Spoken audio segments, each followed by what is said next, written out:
प्यारे विद्यार्थियों, आज हम आपको जलवायु के संदर्भ में आपके साथ चर्चा करेंगे।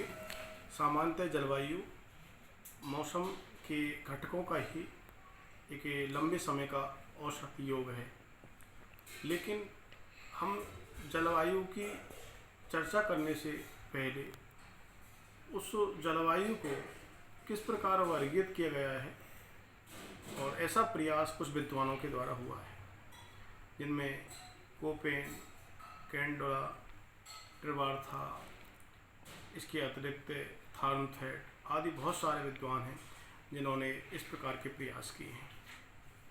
तो आज हम इसी दिशा में और कोपेन के जलवायु के संदर्भ में हम चर्चा करेंगे।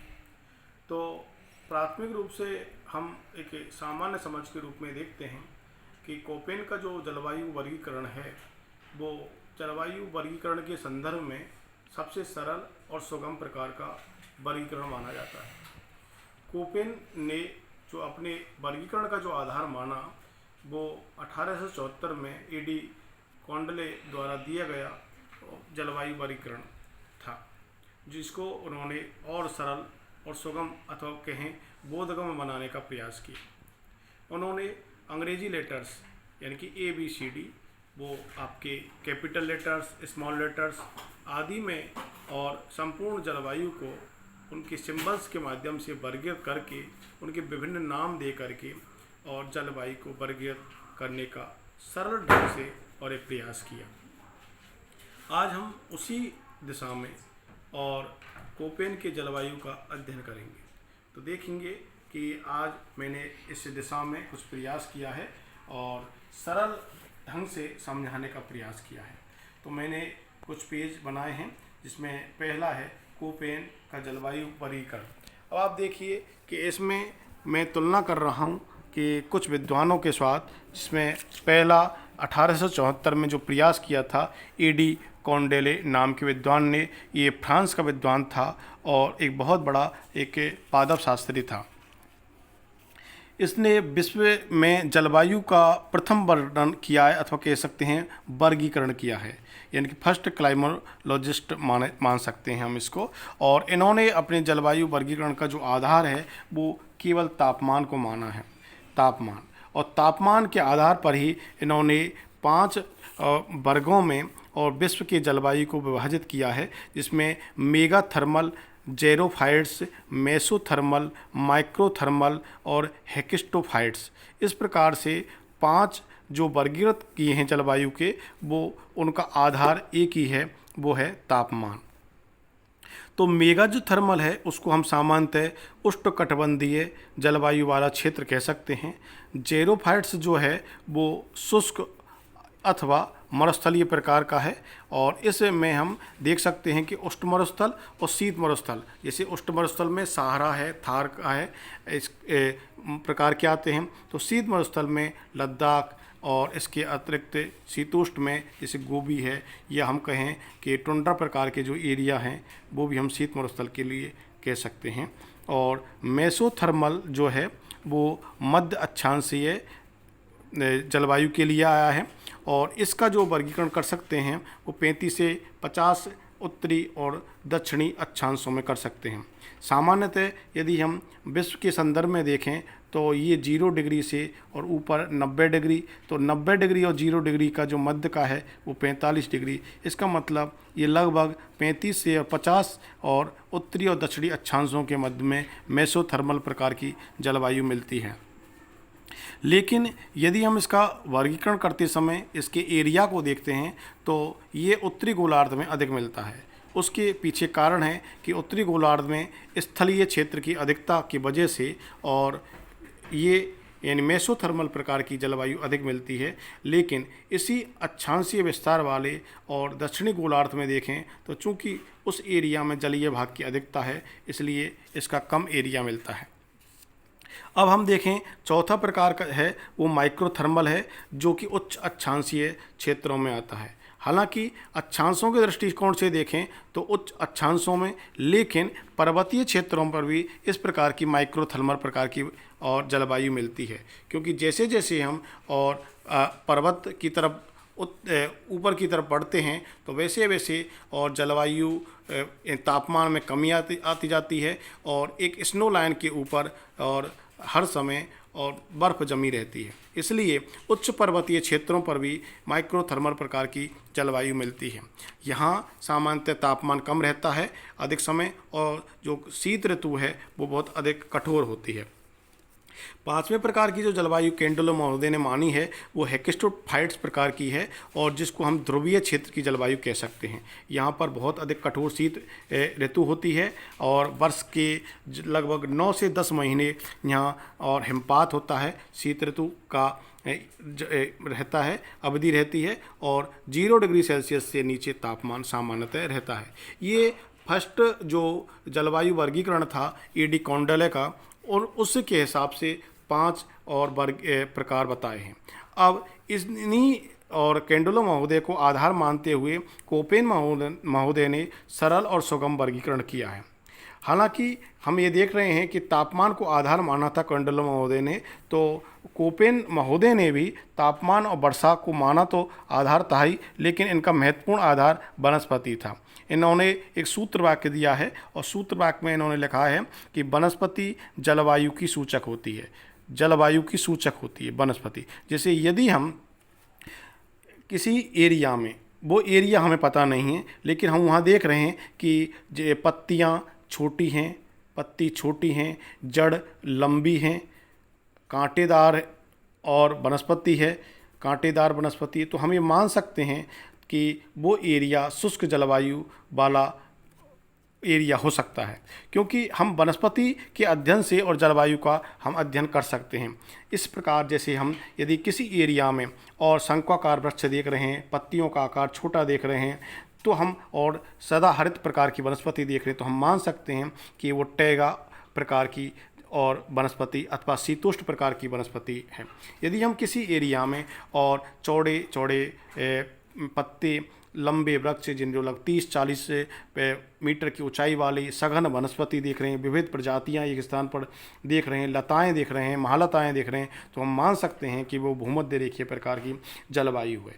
इस प्रकार हम ये मान सकते हैं कि वनस्पति एक आधार है जलवायु को समझने का। इसलिए कोपेन महोदय का जो सूत्र वाक्य था वो यही था कि वनस्पति जलवायु की सूचक होती है। इसलिए इन्होंने तापमान और वर्षा के साथ साथ वनस्पति को भी अपने जलवायु वर्गीकरण का मुख्य आधार माना।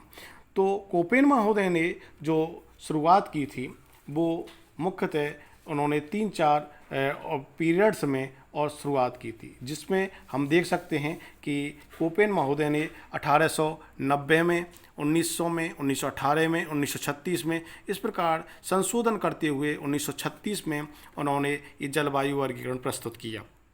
शुरुआत में 1890 में उन्होंने दिया था, और उसके पश्चात उन्होंने 1900 में कुछ संशोधन किए कि महाद्वीपों के पूर्वी और पश्चिमी हिस्सों को भी उन्होंने अलग अलग जलवायु प्रदेश कहा। जैसे अभी मैं इसके संदर्भ में आपको बताऊंगा कि किस प्रकार उन्होंने अपने वर्गीकरण को और आगे बढ़ाया। तो हम यहाँ देख रहे हैं कि 5 प्रकार से और कोपेन महोदय ने अपने जलवायु को वर्गीकृत किया है, जिसमें उष्णकटिबंधीय ए, जैसे A, B, C, D और E, इन्होंने 5 कैपिटल लेटर लिए हैं, और इन्होंने ए को माना है उष्णकटिबंधीय अथवा भूमध्य रेखीय आर्द्र जलवायु। यहाँ पर वर्ष भर और वर्षा होती है, प्रतिदिन वर्षा होती है, इसलिए आर्द्र प्रकार की जलवायु है। और ये एरिया 5 डिग्री और नॉर्थ से हम ये कह सकते हैं 5 डिग्री साउथ भूमध्य रेखा के आसपास का एरिया मुख्यतः होता है, ये भूमध्य रेखीय आर्द्र जलवायु वाला। हालांकि ये उष्णकटिबंधीय की बात करें तो लगभग कर्क रेखा और मकर रेखा यानी कि लाइन ऑफ कैप्रिकॉर्न और लाइन ऑफ कैंसर के मध्य वाला हिस्सा उष्णकटिबंधीय एरिया कहलाता है। यहाँ की जो विशेषता है वो औसत मासिक जो तापमान है वो वर्ष भर 18 डिग्री सेल्सियस से अधिक ही रहता है, प्लस रहता है, यानी कि तापमान किसी भी महीने में और इस एरिया में और 18 डिग्री सेल्सियस से कम नहीं हो पाता है। दूसरा जो है वो शुष्क जलवायु है, और यहाँ पर वर्षा कम होती है और बाष्पीकरण अधिक होती है, इसलिए शुष्कता बनी रहती है और वनस्पतियाँ बहुत कम मिलती हैं। गहरी लंबी जड़ों वाली वनस्पतियाँ यहाँ पर मिलती हैं, और इसके अतिरिक्त हम ये देखते हैं कि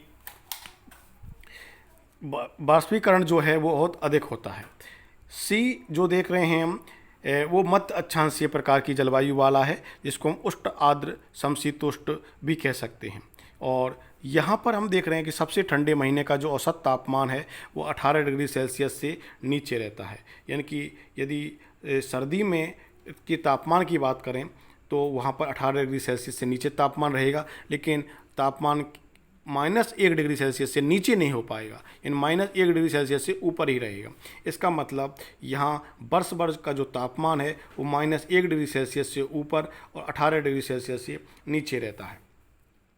इस प्रकार की जो वनस्पति है वो मुख्यतः और आपकी मध्य अक्षांशों में, जिसको हम यहाँ पर आपको मेसोथर्मल कह रहे थे, वो आपके लगभग 35 से 45 अथवा 50 डिग्री अक्षांशीय क्षेत्र के में मिलती है।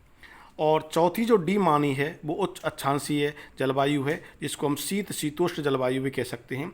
यहाँ का जो तापमान है वो सबसे ठंडे मास का औसत तापमान -3 डिग्री सेल्सियस से नीचे चला जाता है, और सबसे गर्म महीने का जो औसत तापमान है वो 10 डिग्री सेल्सियस से अधिक रहता है। इसी प्रकार ई जलवायु को उन्होंने पोलर टाइप की माना है, यानी ध्रुवीय प्रकार की जलवायु माना है, और यहाँ सबसे गर्म महीने का जो औसत तापमान है वो 10 डिग्री सेल्सियस से नीचे रहता है। इसका मतलब ये हुआ कि कभी भी तापमान यानी कि 365 दिन में से किसी भी एक दिन भी और 10 डिग्री सेल्सियस से ऊपर नहीं जा पाता है।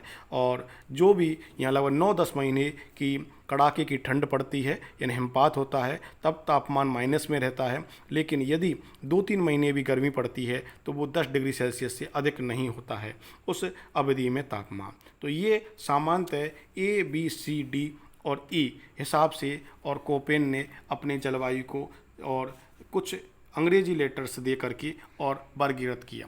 अब हम इसको आगे समझते हैं। देखिए दूसरे पेपर पर, तो अभी मैंने जो बताया है कि कोपेन महोदय ने जो इस प्रकार 4 अवधियों में जो ये वर्गीकरण को और अग्रसर प्रोग्रेसिव किया था, उसमें शुरुआत में उन्होंने 1890 में दे दिया।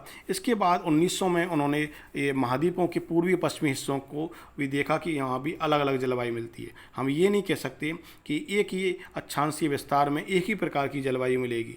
तो जैसे हम देखते हैं कि महाद्वीपों का जो कोई हिस्सा है, जैसे यहाँ पर मैंने बताने का प्रयास किया है आपको कि माना कि ये कोई महाद्वीपीय एरिया है, तो महाद्वीपीय एरिया के पूर्व में और उष्णकटिबंधीय क्षेत्रों में मुख्यतः और पूर्वी हिस्से में मानसूनी प्रकार की जलवायु मिलती है, क्योंकि व्यापारिक हवाएं और उत्तर पूर्व अथवा दक्षिण पूर्व की तरफ से आती हैं और महाद्वीप के पूर्वी हिस्से में बरसात करती हैं। तो दूसरी तरफ यहाँ से जब मानसूनी हवाएं आर्द्रता लिए आगे बढ़ती हैं, तब तक ये आर्द्रता अपनी धीरे धीरे खो चुकी होती हैं और अंदर जाते जाते अपनी आर्द्रता अथवा वर्षा को कम करती जाती हैं। तो यहाँ दूसरी तरफ ये पहुँच नहीं पाती हैं, तो ये एरिया शुष्क और मरुस्थलीय प्रकार का एरिया रहता है। इसका मतलब महाद्वीपों का पूर्वी एरिया वर्षा वाला यानी मानसूनी जलवायु वाला रहता है, तो महाद्वीपों का जो पश्चिमी एरिया है वो मुख्यतः यहाँ पर शुष्कता और मरुस्थलीय प्रकार की जलवायु मिलती है। यानी कि एक ही अक्षांश पर ये हमें 2 टाइप की देखने को मिल जाती है। लेकिन तीसरे टाइप की जलवायु भी हम एक ही अक्षांशीय विस्तार वाले एरिया में मिल सकती है, वो दोनों के मध्य सवाना घास क्षेत्र मिलता है, क्योंकि इस एरिया में अधिक वर्षा नहीं हो पाती है, जो भी वर्षा होती है बहुत कम होती है, इसलिए घास का क्षेत्र उत्पन्न हो जाता है और आगे बढ़ते बढ़ते ये एरिया शुष्क एरिया में बदल जाता है, क्योंकि यहाँ तक पहुँचते पहुँचते जो हवाएं हैं वो अपनी आर्द्रता को समाप्त कर देती हैं और शुष्क हो जाती हैं अथवा गर्म हो जाती हैं। तो इस प्रकार ऐसा कुछ प्रयास और इन्होंने किया था। इसी प्रकार और उन्होंने देखा कि जिस प्रकार उच्च अक्षांशीय क्षेत्रों में और तापमान गिरता जाता है, उसी प्रकार से पर्वतीय क्षेत्रों में भी जैसे जैसे हम ऊंचाई की तरफ बढ़ते हैं और तापमान गिरता जाता है, जिनमें हम जैसे ऊपर जाने पर टेम्परेचर डाउन होता जाता है। भले ही एक ही चांस है, एक ही अक्षांश पर, और कुछ क्षेत्रों में यहाँ पर उष्णकटिबंधीय एरिया हो सकता है और दूसरी तरफ जहाँ पर उच्च पर्वतीय क्षेत्र हैं उन्हीं अक्षांशों में और हिम क्षेत्र भी हो सकता है अथवा शीतोष्ण कटिबंधीय जलवायु भी हो सकती है। और इस प्रकार का एरिया हमें एंडीज पर्वतीय क्षेत्रों में अथवा मध्य अमेरिकी क्षेत्रों में मिलता है, एंडीज पर्वतों में हम देख रहे हैं कि जैसे जैसे ऊपर जाते हैं तो पर्वतीय प्रकार की जलवायु में हम टिएरा और कैलिंटना टिएरा हेल्मेडा टिएरा फ्रिया इस प्रकार की जलवायु क्षेत्र हम देखने को मिलते हैं। आगे जो उन्होंने जो वर्गीकरण किया था 1918 में, उन्होंने 5 प्रदेशों में बृहद प्रदेश जो बना दिए, जो हमें यहाँ पर मिल रहे हैं ABCDE के हिसाब से, और 1936 में उन्होंने संशोधित करके अपना कंप्लीट और वर्गीकरण प्रस्तुत कर दिया था। इसका मतलब अंतिम प्रस्तुति और कोपेन महोदय की 1936 में हुई थी। तो अभी जो मैंने आपको 5 एरिया बताए हैं, 5 जलवायु क्षेत्र, जिनमें उष्णकटिबंधीय A, B से शुष्क और मरुस्थलीय, C से मध्य अक्षांशीय, D से उच्च अक्षांशीय जिसको हम टैगा बोल सकते हैं, टैगा प्रकार के वन, और E से ध्रुवीय अथवा शीत प्रदेशीय जिनको हम टुंड्रा प्रकार की जलवायु कह सकते हैं।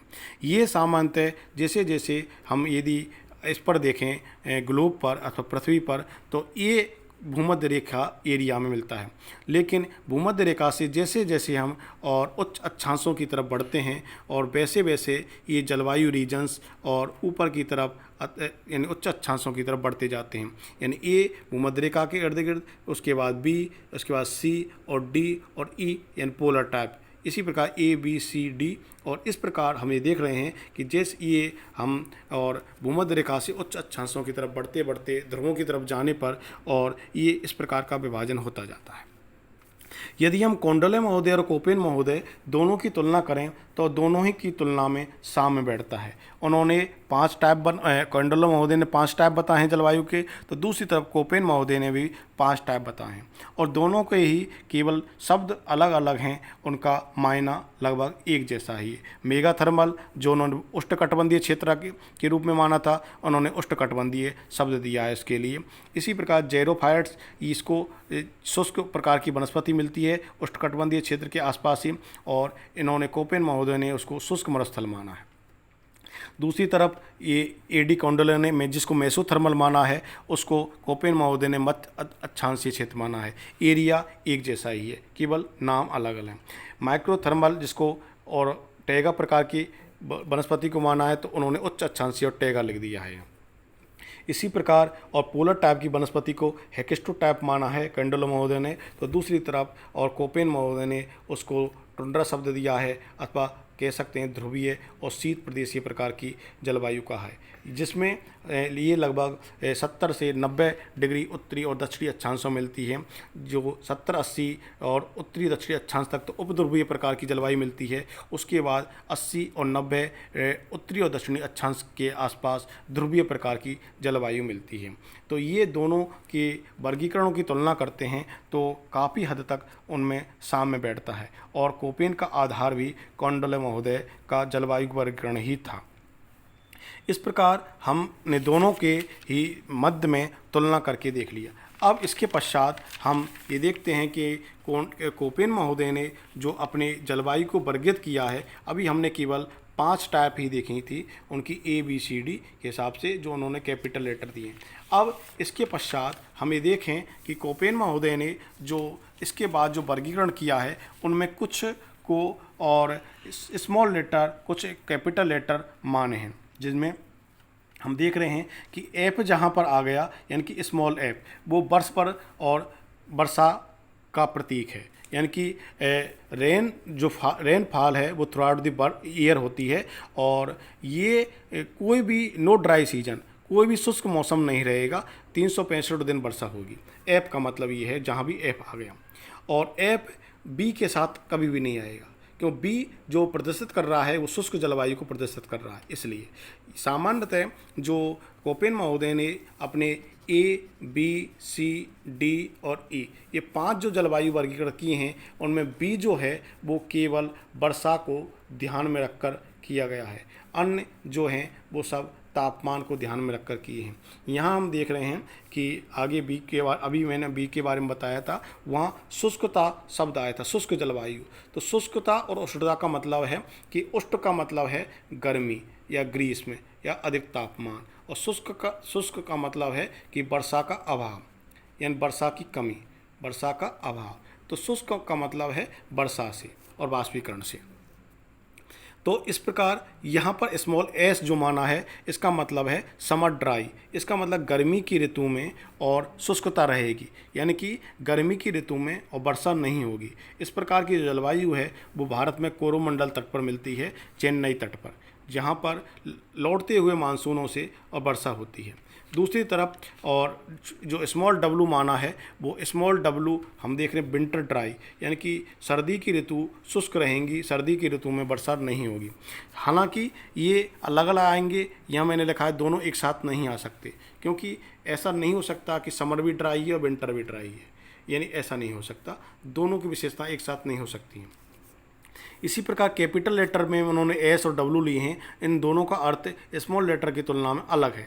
तो इनका यदि कैपिटल एस आता है तो इसका मतलब है सेमी एरिड, यानी स्टेपी प्रकार की जलवायु मिलती है, जिसको हम अर्ध शुष्क जलवायु भी कह सकते हैं, सेमी एरिड अथवा स्टेपी।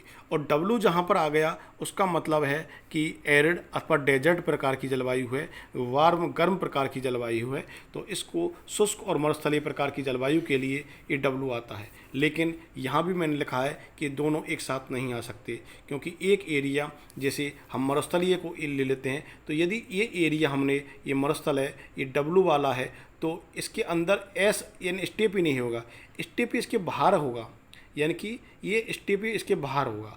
इसका मतलब ये हुआ कि अंदर वाला एरिया शुष्क है और उसके बाहर वाला एरिया आपका अर्ध शुष्क है। राजस्थान में भी देख सकते हैं हम इस प्रकार की जलवायु, जैसे जैसे हम अरावली पर्वतमाला के पश्चिम में बढ़ते हैं तो स्टेपी प्रकार की जलवायु आती है, और उसके बाद हम जब और पश्चिम में बढ़ते हैं तो फिर शुष्क प्रकार की, यानी कि हॉट वार्म, यानी कि मरुस्थलीय एरिया का कोर एरिया आ जाता है।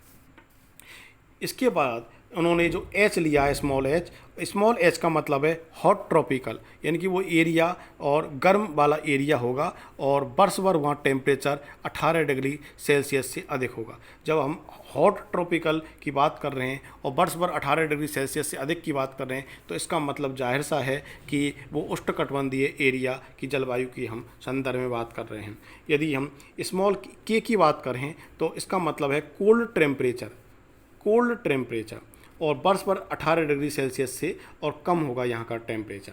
तो ये जो के है वो मुख्यतः और शीतोष्ण प्रकार की जलवायु को व्यक्त करता है, जहाँ कोल्ड की स्थिति है। यदि हम और कैपिटल टी लें तो कैपिटल टी टुंड्रा के लिए टुंड्रा जलवायु को प्रदर्शित करेगा, और एफ या टुंड्रा प्रकार की जलवायु सामान्यतः 9-10 महीने कठोर शीत ऋतु रहती है और 1-2 महीने मुश्किल से और कम वर्षा होती है। इसका मैंने बताया था कि उन 2-3 महीनों में 10 डिग्री सेल्सियस से अधिक तापमान नहीं हो पाता है।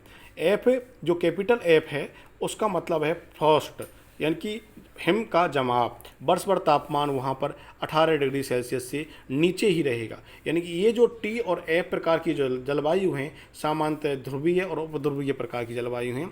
यानी कि टी को हम उपध्रुवीय कह सकते हैं और एफ को ध्रुवीय कह सकते हैं, जहाँ पर वर्ष भर और हिम का जमाव रहता है, जैसे अंटार्कटिका के एरिया में, महाद्वीप में, और एफ जिसको हम परमाफ्रॉस्ट बोल सकते हैं कि हर समय और हिमानी का जमाव रहता है, हिम का जमाव रहता है। एच जो कैपिटल लेटर है वो एच आता है हाई एल्टीट्यूड माउंटेन क्लाइमेट के लिए, यानी उच्च पर्वतीय एरिया में। जैसा कि मैंने अभी बताया था कि जैसे जैसे हम और पर्वतीय क्षेत्र के उच्च भागों की तरफ जाते हैं, यानी ऊंचाई की तरफ जाते हैं, एल्टीट्यूड की तरफ जाते हैं, तो तापमान में गिरावट आती जाती है। तो उस प्रकार के एरिया को व्यक्त करने के लिए और एच और लेटर का इस्तेमाल होता है। आगे हम देखते हैं कि जो स्मॉल सी आया है वो कूल के लिए आया। अब आप देखिए जो के है और सी है, इन दोनों में ही अंतर है। कूल जो है वो कठोर ठंड के लिए नहीं है, बल्कि ऐसे मनोहर क्षेत्रों के लिए होता है जहाँ ठंडक नहीं है और पर्वत कम ऊंचे हैं। जैसे पर्वतीय क्षेत्रों के लिए तो पर्वत ऐसे एरिया, जैसे पर्वतीय एरिया जहाँ पर एक स्थिति तो ये ऐसी है कि जहाँ पर हिम ही जमा रहता है, बल्कि एक स्थिति नीचे की तरफ वाली होती है जहाँ पर तापमान कम है और उस वजह से वो मनोहारी क्षेत्र हैं और प्लीजेंट एरिया हैं, तो अधिक ठंडक नहीं है पर्वत की कम ऊंचे वाले क्षेत्रों में। और के स्मॉल सी आता है यानी कूल एरिया के लिए आता है, ना कि कठोर ठंड वाले एरिया के लिए।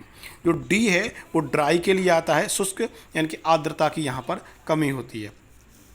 इसके अतिरिक्त जो स्मॉल जी है वो कॉन्टिनेंटल इफेक्ट यानी कि महाद्वीपीय प्रभाव के लिए आता है, कॉन्टिनेंटल इफेक्ट, और इसको हम एक्सट्रीम क्लाइमेट भी कह सकते हैं यानी विषम जलवायु।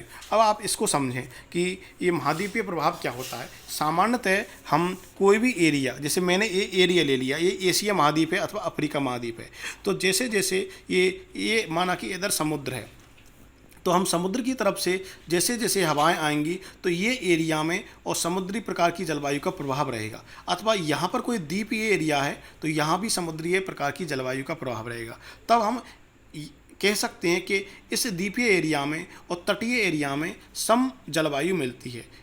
इसका मतलब ये हुआ कि यहाँ पर तापमान ना तो ज़्यादा गिरता है ना ही ज़्यादा बढ़ता है। जैसे भारत के संदर्भ में हम बात करें तटीय क्षेत्रों में, जिनमें चेन्नई है, गोवा है, मुंबई है, तो यहाँ तापमान ना तो ज़्यादा गिरता है ना ही अधिक होता है। यहाँ पर इतनी तेज़ सर्दी भी नहीं पड़ती हैं कि आपको ऊनी कपड़े पहनने पड़े। लेकिन हम यहाँ पर बात कर रहे हैं विषम जलवायु की। लेकिन इसका मतलब ये हुआ कि जैसे जैसे हम महाद्वीप के अंदर वाले क्षेत्र में प्रवेश करेंगे तो यहाँ पर गर्मी के दिनों में ये एरिया और हॉट स्पॉट बन जाएगा, बहुत तेज़ गर्म हो जाएगा। और यहाँ पर बरसात की बात करें तो वर्षा जो मानसूनी पवनें हैं आर्द्रता लिए हुए जब आगे बढ़ती हैं तो अपनी आर्द्रता को धीरे धीरे कम कर देती हैं और शुष्कता बढ़ जाती है, तो ये एरिया शुष्क मिलता है। इसका मतलब ये हुआ कि यहाँ पर शीतकाल में बहुत ठंड पड़ती है, क्योंकि पार्थिवीकरण के फलस्वरूप ये एरिया अपनी गर्मी को और वापस लौटा देता है वायुमंडल को, इसलिए तेज़ ठंड पड़ती है। तो दूसरी तरफ ग्रीष्मकाल बहुत ज़्यादा गर्म हो जाता है, क्योंकि ये पूरा एरिया यहाँ पर आर्द्रता बहुत दूर है यहाँ से, इसलिए पूरा एरिया तप्त हो जाता है और बहुत ज़्यादा गर्म हो जाता है। तो ये महाद्वीपीय प्रभाव बोलते हैं इसको, और दूसरे शब्दों में इसको विषम जलवायु बोलते हैं। तो मैंने यहाँ सम जलवायु और विषम जलवायु दोनों को ही आपको बता दिया। इसमें समुद्र से दूरी बढ़ने पर और तापमान की विषमता बढ़ती जाती है। एक स्मॉल आर आता है। स्मॉल आर का मतलब है कम समय में अधिक वर्षा, यानी कि बहुत छोटे सी टाइम में 1 घंटा 2 घंटा में ऐसा लगता है कि और मानसून का और विस्फोट हो गया, अथवा वर्षा का और विस्फोट हो गया, यानी कि मानसून ब्लास्ट हो गया। और ऐसी स्थिति मुख्यतः पूर्वोत्तर भारत में हमें देखने को मिलती है, जहाँ पर चेरापूंजी, माथेरान जैसी जगह हैं और बहुत कम समय में बहुत अधिक वर्षा हो जाती है। तो इस प्रकार हमने ये देखा कि माथेरान, चेरापूंजी जैसी जगहों पर बहुत कम समय में भी बहुत अधिक वर्षा हो जाती है। तो इस प्रकार हमने इन कैपिटल लेटर और स्मॉल लेटर सबका अध्ययन कर लिया। अब हम देखते हैं कि अगले पेज पर कि कोपेन महोदय ने जो वर्गीकरण किया है वो बहुत ही और वैज्ञानिक प्रकार का फार्मूला जिसमें इस्तेमाल किया हुआ है, कैपिटल लेटर, स्मॉल लेटर, इन सब के संयोग से और प्रस्तुत किया है। अब आप इसमें देखें कि मानसून जो शब्द है उसका भी मैंने अब इसका अर्थ बता देता हूँ आपको कि ऋतु परिवर्तन के कारण और पवनों की दिशा में पूर्ण परिवर्तन हो जाता है। जैसे हम भारत के संदर्भ में देखें तो मानसून का जो ऋतु होती है, मानसून काल होता है, तो मानसून काल में जो भारत में पहले उत्तरी पूर्वी पवनें चल रही होती हैं वो दक्षिणी पश्चिमी हो जाती हैं और उसके फलस्वरूप मानसून का प्रारंभ होता है। कोपेन महोदय ने अपने वर्गीकरण को ABCD और बड़े लेटर से तो प्रस्तुत किया ही है, साथ में स्मॉल लेटर का भी इस्तेमाल किया है। तो इस प्रकार उन्होंने 15 मेसो भागों में बांट दिया। इन 5 मेगा टाइप हैं उनकी 5 तो मेगा टाइप हैं और 15 उनके मेसो टाइप वर्गीकरण हैं। तो आप देखें कि मेसो टाइप वर्गीकरण में जो जलवायु का है उसमें ए में AF, AM, AW, AS। अब आप देखें AF में जो मुख्यतः जो भूमध्य रेखीय जो जलवायु है वो 5 डिग्री उत्तरी और दक्षिणी रहती है और यहाँ पर जैव विविधता बहुत अधिक रहती है। जो यहाँ की वनस्पति है बहुत 30, 35, 40, 50 मीटर ऊंचे होते हैं। लताएं, महालताएं, काष्ठलताएं प्रकार की वनस्पति होती है, चौड़े पत्ते वाली वनस्पति होती है और यहाँ पर बायोडाइवर्सिटी बहुत कांगो और अमेजन बेसिन में ये मुख्यतः मिलती हैं। हालांकि इस जलवायु क्षेत्र में और वनस्पति इतनी सघन होती है कि अमेजन बेसिन जैसे एरिया को तो दुनिया का फेफड़ा भी कहा जाता है, लंग्स ऑफ वर्ल्ड। EM प्रकार की जो जलवायु होती है मुख्यतः 10 से 30 डिग्री उत्तरी दक्षिणी अक्षांशीय विस्तार वाले एरिया में होती है, जिसको हम मानसूनी जलवायु कहते हैं, और ये मुख्यतः महाद्वीपों के पूर्वी तट पर मिलती है। AW ये सवाना प्रकार की जलवायु होती है और महाद्वीपों के मध्य भाग में मिलती है। अभी जो मैंने आपको बताया था कि यहाँ पर आपका यदि मानसूनी जलवायु है तो धीरे धीरे अंदर की तरफ हम जाते हैं तो सवाना प्रकार की जलवायु मिलती है, क्योंकि आर्द्रता में कमी आती जाती है और मानसून शुष्क होता जाता है। ES प्रकार की जो जलवायु है वो कोरोमंडलीय प्रकार की जलवायु है। जिस भारत के संदर्भ में हम देखें तो भारत के संदर्भ में जो ये एरिया है तमिलनाडु का तटवर्ती एरिया, ये ES प्रकार की जलवायु का एरिया है, क्योंकि यहाँ पर एस का मतलब है समर ड्राई, यानी कि गर्मी की ऋतु में जब पूरे भारत में गर्मी की ऋतु में वर्षा होती है तो तमिलनाडु के एरिया में गर्मी की ऋतु में वर्षा नहीं होती है, क्योंकि इधर से आने वाला जो मानसून है वो पश्चिमी घाट की वजह से ये एरिया वृष्टि छाया क्षेत्र के अंतर्गत आ जाता है। जब मानसून उत्तर पूर्वी होकर के वापस लौटता है नवंबर दिसंबर में, तब इस एरिया में वर्षा होती है। तो ये ES कोरोमंडलीय प्रकार की। तो यहाँ पर अब हम देखते हैं बी में हम देखते हैं BSSW, BSKW, BWHW, BWKW। अब B और S ये दोनों ही आपके जो लेटर है वो स्मॉल है, और BS हैं वो आपके कैपिटल लेटर हैं और HW आपके स्मॉल लेटर हैं। अब इनका मतलब हुआ उष्णकटिबंधीय अर्धशुष्क जलवायु, और ये मुख्यतः भारत में हरियाणा पंजाब में मिलती है। यहाँ पर आप S जो है वो आपका अर्धशुष्क प्रकार से मतलब है, यानी स्टेपी प्रकार से मतलब है। और इसके बाद PSKW यानी कि B उष्णकटिबंधीय शुष्क जलवायु के लिए, और आपका S जो है आपकी अर्धशुष्क प्रकार की जलवायु, लेकिन यहाँ K जो आ रहा है वो कोल्ड के लिए आ रहा है, यानी कि शीतोष्ण प्रकार की जलवायु है। और मुख्यतः ये एरिया घास के एरिया जो हैं प्रेरी, पंपाज, बेल्ट्स, डाउन्स, स्टेपेस और कैंटरबरी, इन शीतोष्ण कटिबंधीय एरिया जो हैं वो मुख्यतः जो घास के मैदान हैं उनमें इस प्रकार की जलवायु मिलती है। BWHW प्रकार की जो जलवायु है वो उष्णकटिबंधीय शुष्क प्रकार की जलवायु है, क्योंकि यहाँ W प्रकार का W टाइप आ रहा है, यानी कि जो आपका कैपिटल लेटर है। और यहाँ ये महाद्वीपों के पश्चिमी भाग पश्चिमी तट पर मिलती है, और ये मुख्यतः मरुस्थल होते हैं, जैसे आपके यहाँ सहारा का मरुस्थल, या कहें आपका इधर सोनोरन मरुस्थल, और आपके ऑस्ट्रेलिया में गिब्सन मरुस्थल, ग्रेट सैंडी डेजर्ट आदि। BWKW जो है वो शीतोष्ण कटिबंधीय शुष्क जलवायु है, क्यों W आ रहा है तो शुष्क जलवायु है, लेकिन K आ रहा है, K शीतोष्ण के लिए आ रहा है। और ये जो है वो शीतोष्ण कटिबंधीय क्षेत्र में जो मरुस्थल मिलते हैं, जैसे आपका गोबी मंगोलिया में, और आपके दक्षिणी अमेरिका में एंडीज के सहारे पैटागोनिया मरुस्थल। इसके प्रकार सी में 3 टाइप हैं, CF, CS और CW। अब आप देखें CF जो पश्चिमी यूरोपीय प्रकार की जलवायु है, और ये मुख्यतः ब्रिटिश प्रकार की जलवायु भी कहते हैं, क्योंकि ब्रिटिश प्रकार, क्योंकि उस समय जब कोपेन ने इसका वर्गीकरण किया था, हमें देख रहे हैं 1900 और 1900 के अतिरिक्त 1918 और 1936 के आसपास, तब दुनिया भर में ब्रिटेन का राज था, तो इसलिए उस समय इस जलवायु को ब्रिटानी प्रकार की जलवायु भी कहा जाता है।